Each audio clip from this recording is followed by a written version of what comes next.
I can hear you. Can you hear me okay?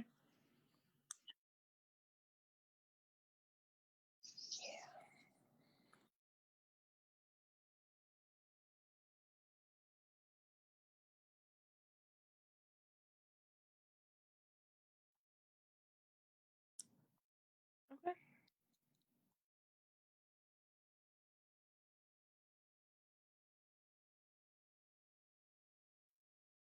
Okay.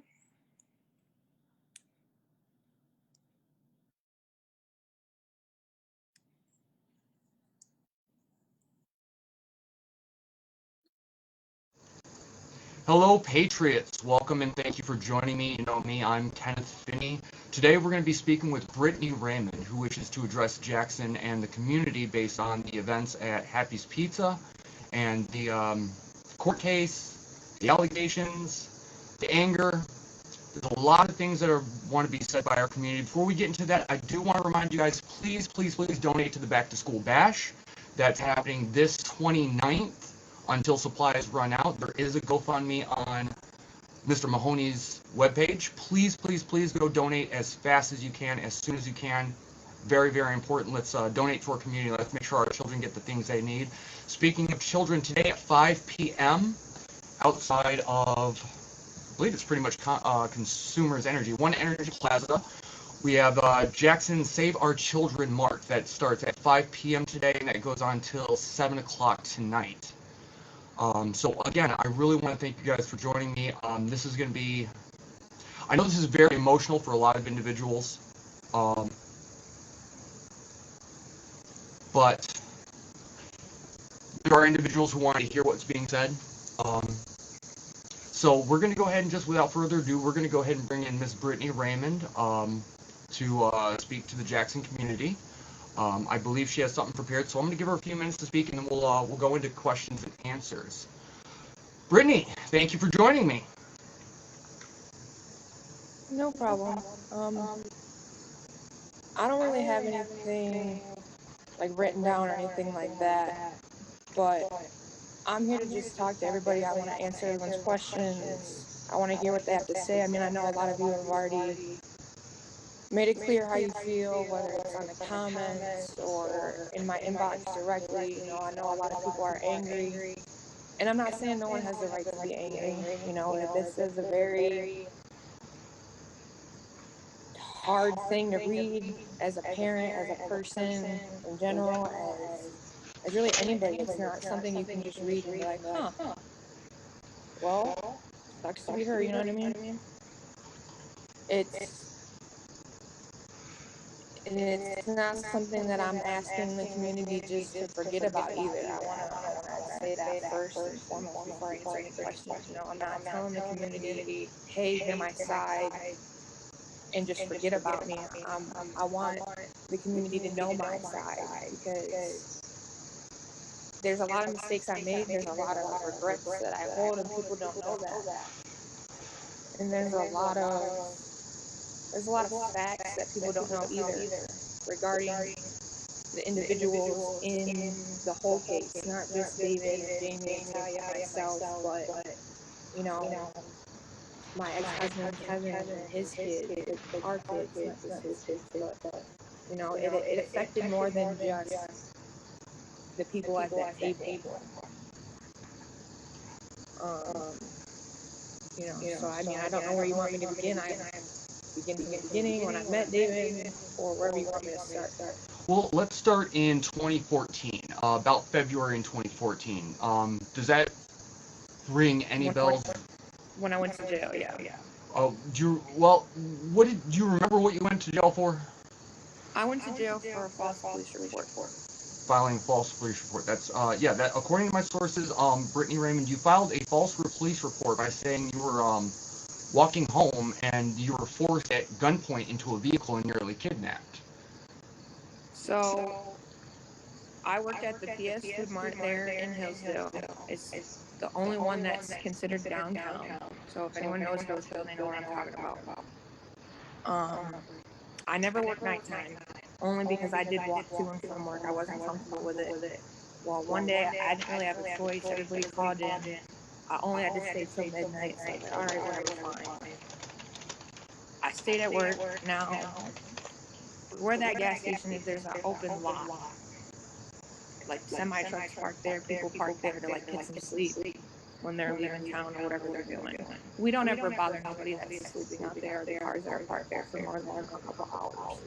There was a silver car that parked there. We left him alone. We didn't bother him. We're like, oh, he's probably just sleeping. He'll leave when he's ready. Well, when I left like quarter after midnight. After I was done bullshitting with everybody there, I sent a text to Kevin. I said, hey, I'm on my way home.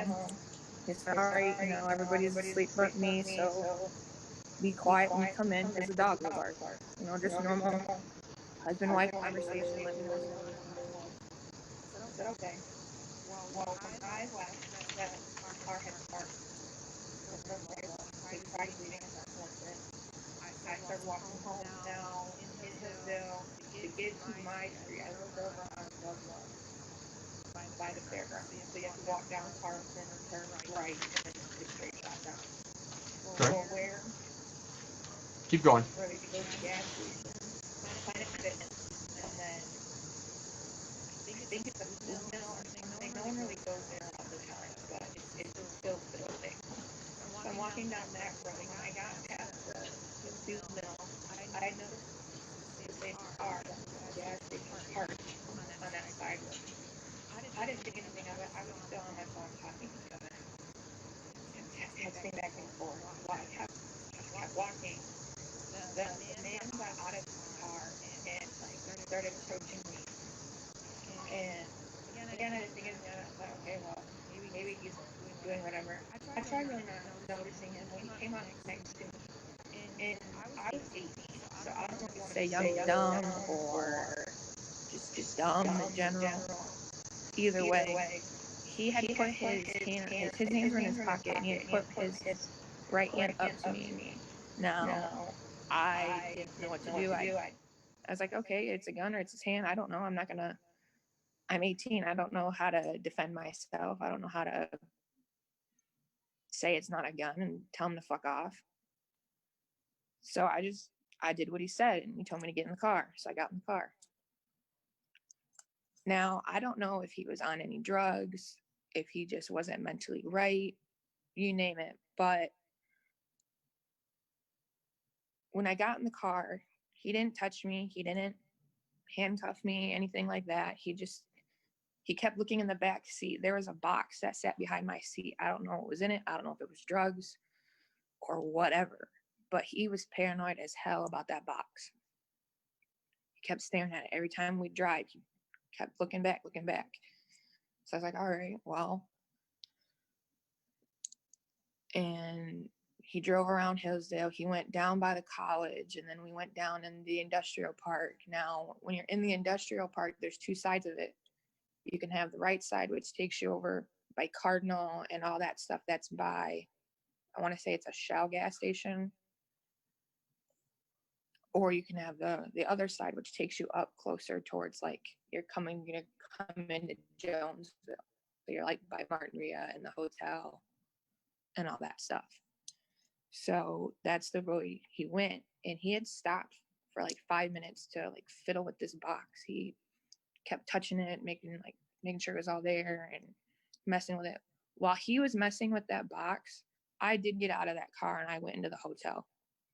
I had told hotel staff, I'm not safe. I don't know who this man is. I don't know what's in the box. I don't know what he wants or anything like that. He just told me to get in the car.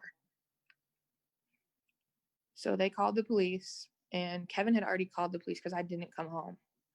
So I called Kevin. I told him where I was at. Everybody came, like the police and Kevin came up there. They took me to the police station, and they had me write a report out. I wrote it all down, what he did, what he said, and all he told me was get in the car. Other than that, he didn't talk. And then they had me write down anything I remembered about him, what his car looked like, what color his car was, any tattoos if I seen any. And with it being dark, I really couldn't tell if he had tattoos or not. All I know is that he had one on his hand. It was a cross on his thumb. So I told that in my report. They let me go home. couple days later, they're like, hey, I need you to come back downtown. I have a sketch artist here. I'm like, I don't know how good I'm going to be at this, but I'll tell you what I know. So let's just push forward a little bit really quickly. So I met with her, and then a couple days after that, they had me come downtown again, and they showed me a bunch of mug shots, and they wanted me to pick somebody out, and I couldn't pick anybody out because I don't know that many details about him, so I can't just say, oh yeah, that's him, because again, it was dark outside. Hold on a second. Let's just push forward a little quickly. So then they let me go home again. About 3 days after I met with them with the mug shots, the prosecuting attorney called me in, and I had to meet with her, and she told me to bring Kevin. I said, okay. So we came down there, and she, not saying she's ruthless or anything like that, but she's very blunt and to her point. And she put the file on the table and was like, look, Miss Raymond, I deal with a lot of meth heads in my community. I deal with a lot of drugs in my community. So I know what's going on in here. And as far as this doesn't. A little bit. Hold on a second. Let's push forward a little bit because the following. I can't hear what you're saying. Like 2 weeks later. Hold on 1 second. What's going on here? Absolutely no reason why. About 2 weeks later, in March, you were arrested for falsely reporting a felony. I can't hear what you're saying. That's interesting. Hold on 1 second. You hear me now? Son of a bitch.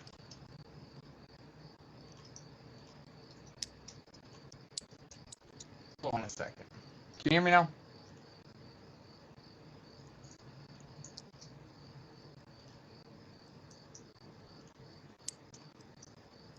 What the hell? Alright. Hold on 1 second. Technical difficulties. Hold on 1 second, folks.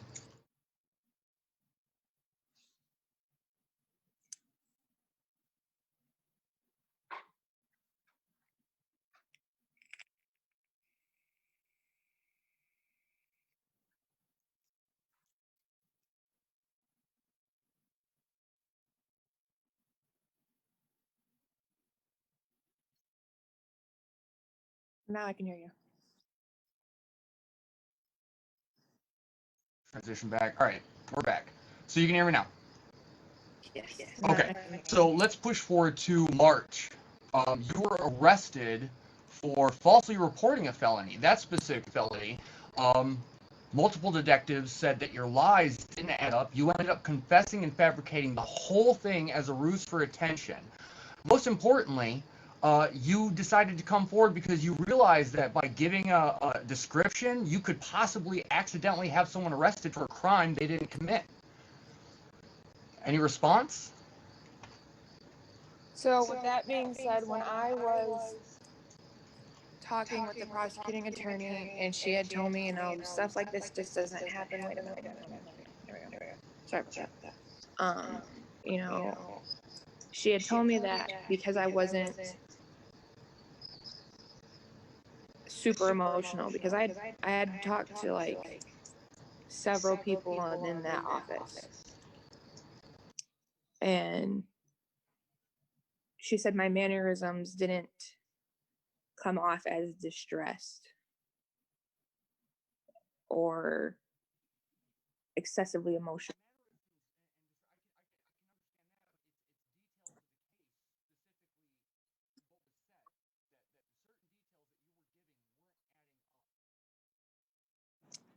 Right. So when I sat there with the prosecuting attorney and Kevin, she gave me two options. I can either stay with what I have told her and face a felony, like felony charges, or I can say it was a lie and I'll still face charges, but at that point it'll be at the judge's discretion if they're felony or not. And because I was 18, I wasn't looking forward to going to jail, let alone prison. So I said, okay, well, I'll take option B, and I'll tell you it's a lie.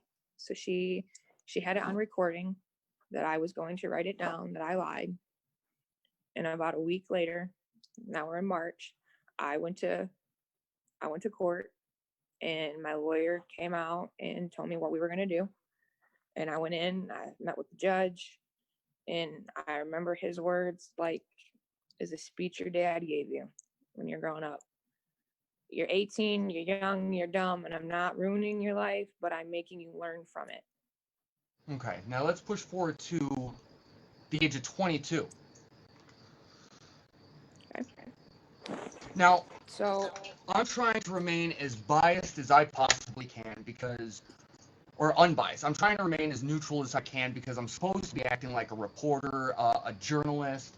But I have to come clean. I am a victim of sexual assault as a child. I was raped by 3 different people over the course of 3 years.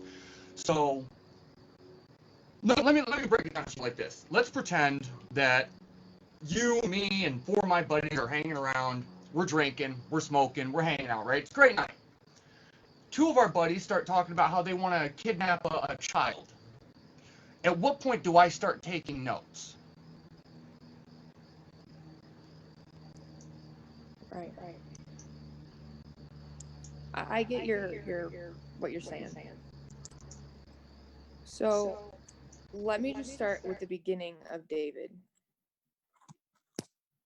I don't know if that's going to make it any clearer, but Well, we can go forward on that here in a second. So there's no answer to that. Okay, so from what I understand, based on the testimony of certain individuals who were involved in this, based on notes that I've reviewed, it appears that the reason you went forward to the police to confess to this is going on, and as far as I'm aware, this was over the course of a year. This had been going on over a year. You ended up breaking up with your boyfriend, and at that point, according to the note I've read, your boyfriend's ex-wife contacted you because she filed a case with CPS, and you chose to claim immunity to testify against instead of going down with all 4 of them. Response. so with the immunity thing, I never took a plea deal. I was never given the option either A, be a snitch, or B, face charges. That was never an option. So when I reached out to Sarah first. I had told her, "Hey, this is what David and everybody said. This had When happened at my about did you table." reach out to say, hey, this is what's going on? When did you do that? About, I want to say, about a month and a half after I kicked David out of my house. I was already back with Kevin, and we were trying to work out everything, what I had heard, what I had seen. He said, "You need to tell Sarah because Sarah has a daughter." And I Apparently, said, so do "Okay." you So I reached out to from Sarah. I said, Raymond "Hey, himself. I I didn't think to reach out to Sarah. I'd already done enough damage in her life. I didn't want to send her that and her think that, you know, whatever she may think. I don't even know. I just didn't think to reach out to Sarah at that particular point. But when I did, she, she was like, "Oh, well, thanks for telling me, but like, I don't know anything about it. I don't know that he's like that. He's never been that way. The however many years they were together, so why would he be that way now?" I'm just trying to think of When how I could confess in court that I took part, made notes, was well aware of child pornography and attempts to at least look into abducting a child, raping it, and then disposing of it. I mean, it's so easy for us to talk about because it happened in the past, but I'm trying to figure out how did you wait almost a year? And did you know that the guy was in Ohio caught on the lookout? That him and his friend were actively looking for children so because of a plot that you helped formulate and start? I I knew that David was arrested in Ohio, but from what I read, he was arrested while he was at work. And from what I Because I understand, know they when caught child pornography on his phone. They had text messages about how he was actively looking in parking lots and storefronts looking for little pretties to hurt. This, it seems like, and no, it doesn't seem like it is. You enabled these fucking predators. You became one yourself. You used your kidnap rape fantasies to help fuel these guys' desires. And if it weren't for the fact that someone's ex-wife contacted CPS, who contacted you to turn you over, who knows what these guys could have done, Brittany? That's what I'm saying. You didn't take any personal responsibility in this. It wasn't until you got caught. And I'm not the only one that says this. How would you like to respond to those individuals who say that you didn't take any responsibility for this, you still haven't, and you wouldn't have done anything until you personally got caught? How do you want to respond to that? I guess, I mean, I don't really know how to respond to that, because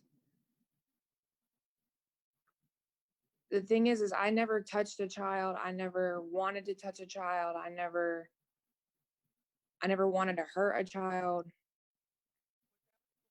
You know, The whole plot of it, though. That was the whole plot, to kidnap, rape, not even murder, just dispose of it. I believe the plan was either to crush the child or just toss it into a barrel and set it on fire. I mean, the whole plot was to hurt a child. You get that, right?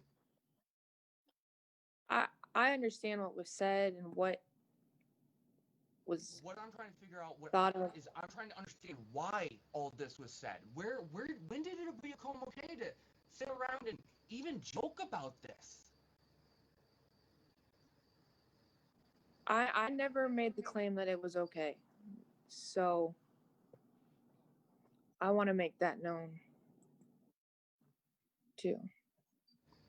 Is there anything that you want to say to the Jackson community based on this, based on the events of the protest? I'm told that the protest took a very huge emotional toll on you, as well as a few people around you.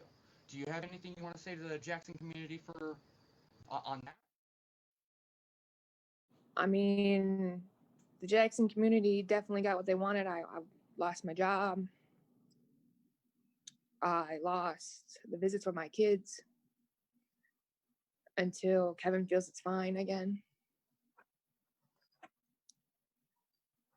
Now, I have a question from our viewers. One of them had asked, "Is it official? Did you break up with Robert, or did he break up with you?" Yeah. I mean, when I say I lost my family, I mean, he was family. Like, he was my family. Like, And yet, we have reports from people currently posting now that you're being seen with Robert. You're being seen in his truck driving. You were last seen 2 days ago at Happy's Pizza, though. Happy's Pizza said that you're not allowed on the property. Respond? I was never told by the owner I was not allowed on the property. I never told any of that about being at Happy's.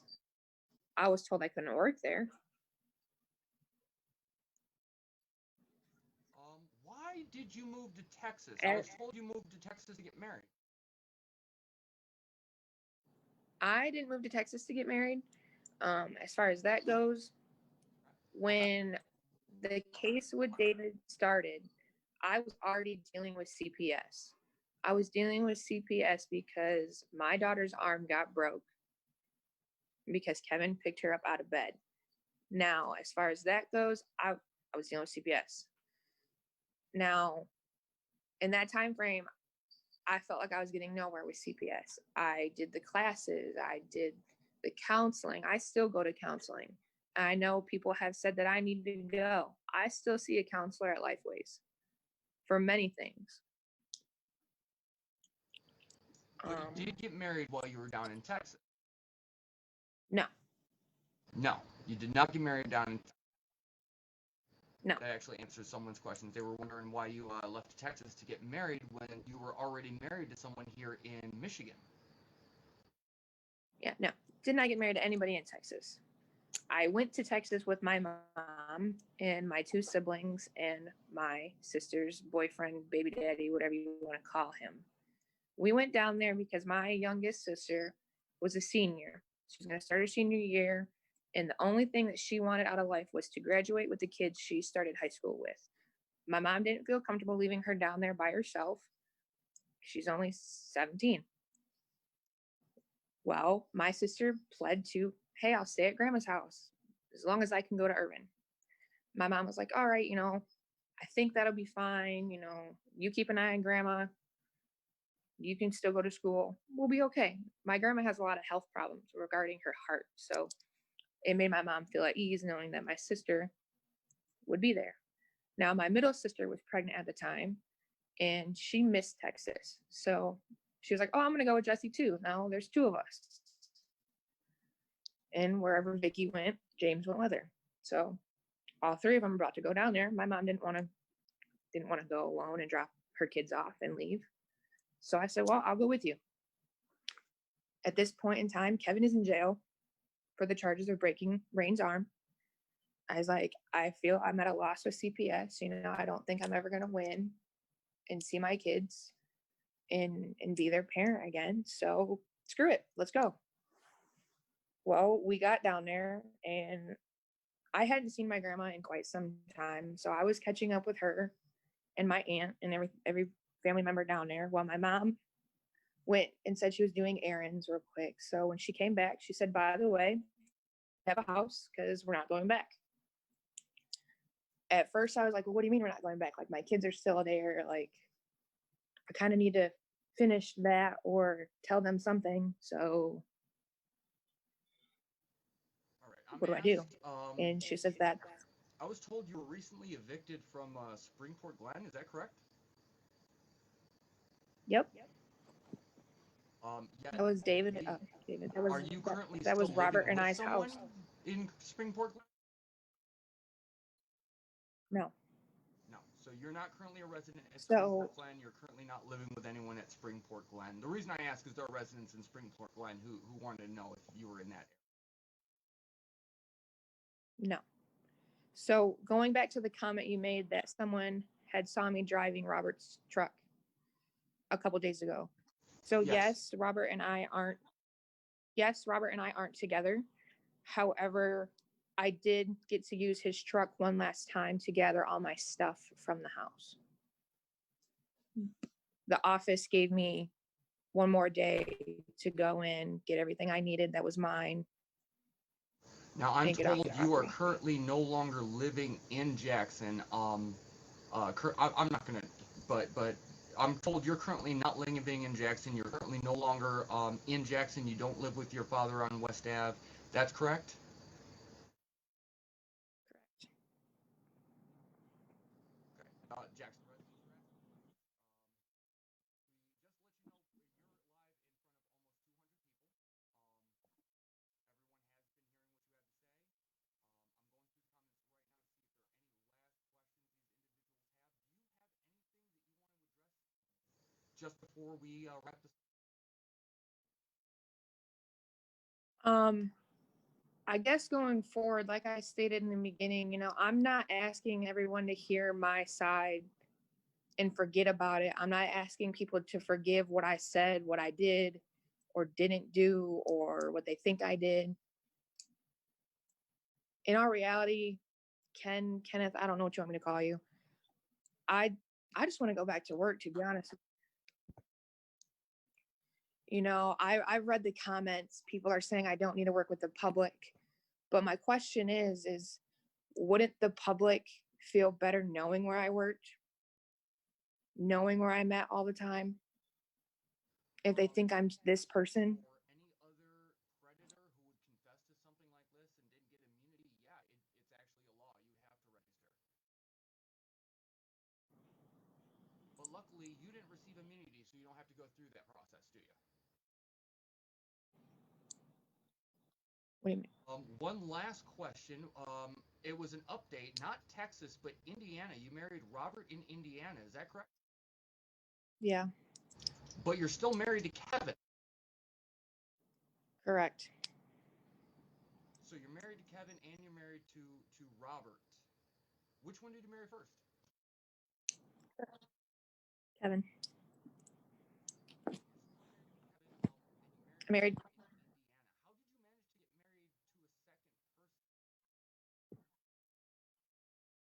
So when I was in El Paso, I filed divorce papers. However, on my end, they weren't filed right when I moved back home. Now, El Paso told me, oh, yeah, you're fine. You're divorced. You can do what you want. Apparently, that's only in the state of Texas. However, I never got married in Texas. So everything I filled out down there meant nothing. Okay, so you got Well, divorced when in I went, Texas, but you went to Indiana to get married to Robert, but Michigan still says you're married to Kevin. correct. No matter what I filled out in any other state, Michigan says, nope, doesn't count. They have different laws, regulations, time frame. You're still legally bound to Kevin, which we are in the process of a divorce. It'll be final November 22nd, I believe. November something. Now, I've got one final question. It is a very sensitive question. It's one I've been waiting to speak on. I didn't know if I was going to speak on it, but the chat's blowing up. Young lady contacted me and has contacted others. You were part of a group that were allegedly, okay, so this hasn't been proven in court, but this is strong testimony for members of our community, people who are going to back up this individual. So I'm going to go forward and I'm going to ask the question as it is, if it were a statement of fact. You were part of a group that recorded a child being sodomized with a toy so badly that it broke her hymen and she had to be rushed to the ER. Comments on this?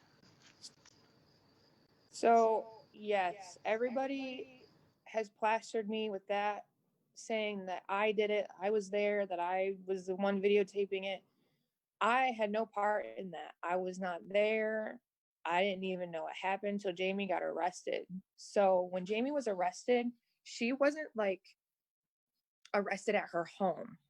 No cop came to her to arrest her. Jamie had a child with David. So they had a daughter. Now that daughter is in foster care. I want to say her family has it, and obviously no contact with Jamie. After that baby was born, Jamie admitted herself into the hospital for mental issues. When they cleared her to be released, Jamie went to the police and said, hey, I did A, B, and C. Here I am. And that when Jamie did that, they obviously took her phone, any electronics she had, and that's when they found that video of the girl that she babysat. So she found a babysitting job on Facebook. I don't know if it was full-time, part-time, whatever, but she watched that little girl. I want to say she was 1.5, maybe 2, from what I So read before we go about further, it. you're basically saying you had no part in this. You're denying all allegations regarding this. You weren't there. You didn't record it. You weren't in the group. You didn't know about it until No, somebody started plastering you as part. Okay. I didn't know about it till Jamie was arrested and admitted to it. So, no, I didn't know anything about it, like I said, until Jamie was arrested and admitted that she had touched a child and made a video and sent it to David.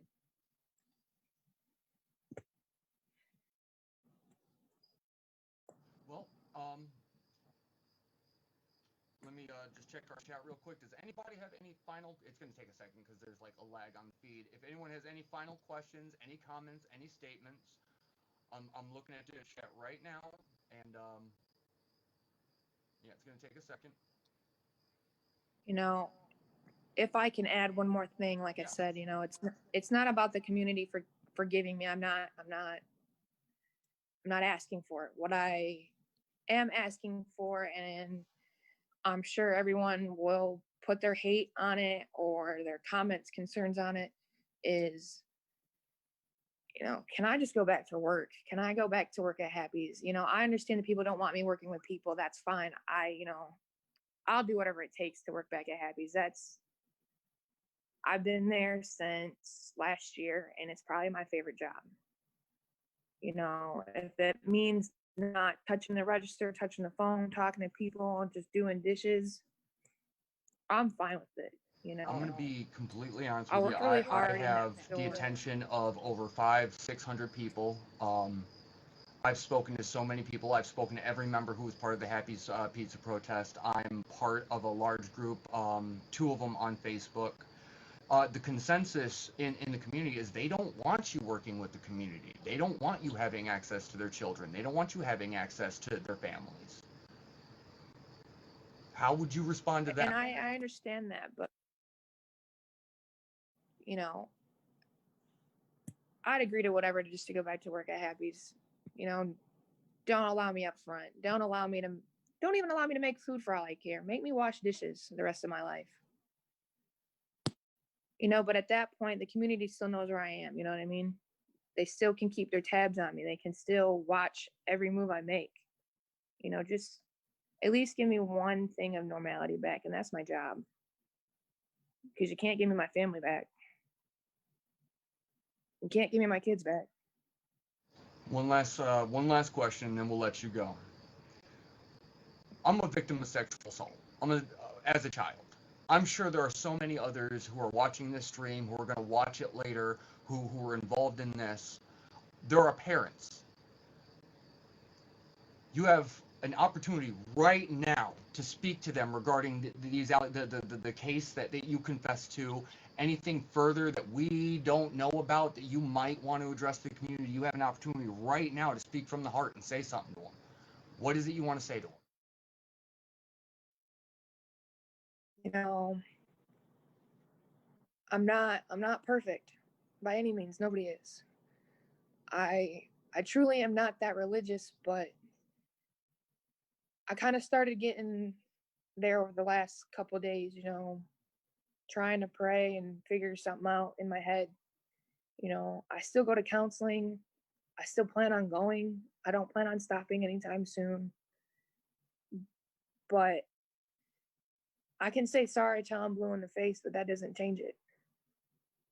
It doesn't change that I was there. It doesn't change what I heard, what I wrote down for him. It doesn't change any of it. For me, You know, I'm not here to personally, plead. it was the fact that you didn't do anything with this information until you got caught. I try to remain unbiased about this, but that's all I read into this. That it could have been me. You could have been one of those women or one of those guys that raped me when I was 7 years old, and nobody would have known about it until one of them got caught. That could have been me. That was me. That's why I take this so fucking personally. You didn't do anything, Brittany, until you got caught. Until somebody said, I have this information, I'm going to CPS already, there's already a case, and then you were told to speak to investigators in the Michigan State Police. You didn't take any personal responsibility for this, and quite frankly, I don't see you taking personal responsibility now. But that's my take on the situation. Brittany Raymond has joined us from Jackson, Michigan to state her case. Thank you, Brittany, for joining us so much. No problem. Once again, Patriots, I really do thank you so much for joining me. My name is Kenneth Finney. I'm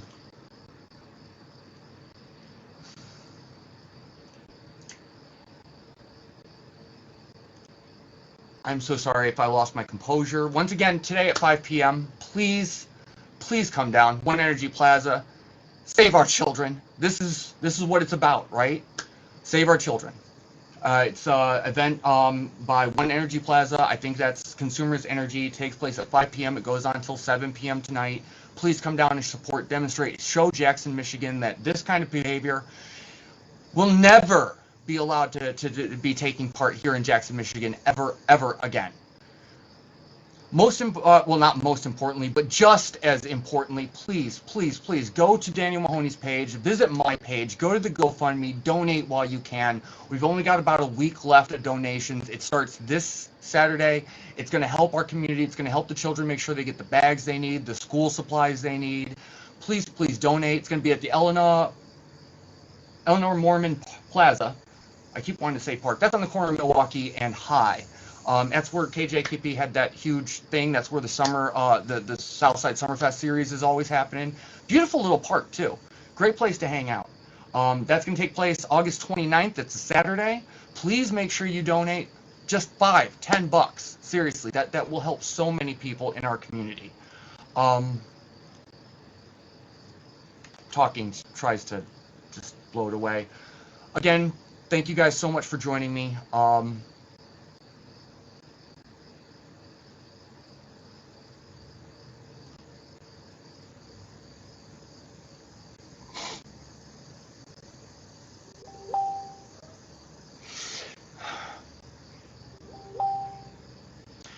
I'm still alive. All right. Yeah. Back to school bash.